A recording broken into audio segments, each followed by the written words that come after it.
আমার একটা ছোট্ট শ্যুটের এক্সপিরিয়েন্স, যেটা নববর্ষ শ্যুট ছিল সেটার এক্সপিরিয়েন্স আমি তোমাদের সাথে ছোট্ট একটি ভিডিও ক্লিপে শেয়ার করছি। তোমরা ভিডিওটা না টেনে দেখো।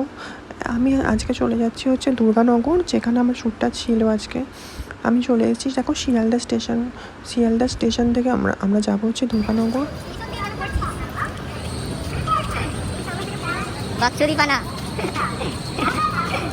শিয়ালদা স্টেশনে তোমরা দেখেছো নিশ্চয়ই এতটা ক্রাউডই থাকে।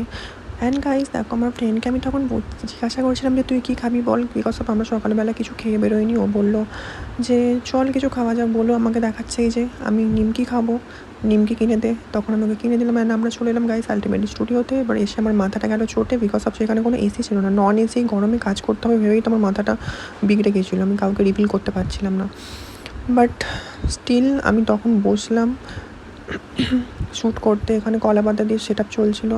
গাইজ দেখো আমার makeup already completed, but as a makeup artist আমার মনে হয়েছে মেকআপটা অতটা ফ্ললেস ছিল না। ঠিক আছে, মেকআপটা অতটা সুন্দর ছিল না যতটা সুন্দর আমি এর আগে শ্যুটে করেছি। হ্যাঁ, বাট কোনো প্রবলেম ছিল না। বাট আমার একটু সেন্সিটিভ স্কিনের জন্য ভীষণ ঘাম দিচ্ছিলো। আমি তো খুব টেনশনে ছিলাম যে লাস্ট অফ দ্য লিস্ট কী হয়। আমার মেকআপটা পুরো ঘেঁটে লাস্ট অফ দ্য লিস্ট হয়ে গেছিলো, মেকআপ পুরো উঠে গেছিলো। ওই অবস্থায় আমি কোনোভাবে যেহেতু চলে গিয়েছিলাম আমি শ্যুটটা করে ফিরলাম, বিকজ অফ করতে হলো আমাকে।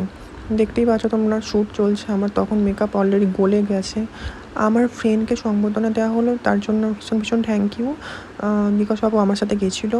অ্যান্ড আসবার পথে আমার কিছু ভিডিও ক্লিপ আমি করলাম আমার ফ্রেন্ডের সাথে। সত্যি কথা বলতে গাইজ এই শ্যুটটা আমার ভিতর থেকে ভীষণই অপছন্দ হয়েছে, কেননা আমি শ্যুটটার জন্য যতটা প্রিপেয়ার্ড নিয়েছিলাম সেটা হয়নি। আলটিমেটলি চলে এলাম দুর্গানগর থেকে আমরা আসছিলাম হচ্ছে বাড়িতে। ও চলে গেল লিলুয়া, আমি চলে এলাম হাওড়া। অ্যান্ড গাইজ আমি ওখান থেকে চলে এলাম স্প্ল্যানেড, ওখানে আমার কিছু পার্লারে কাজ ছিল। অ্যান্ড গাইজ ওখানে পার্লারে কাজ মিটে আমি চলে এলাম বাড়ি। So by.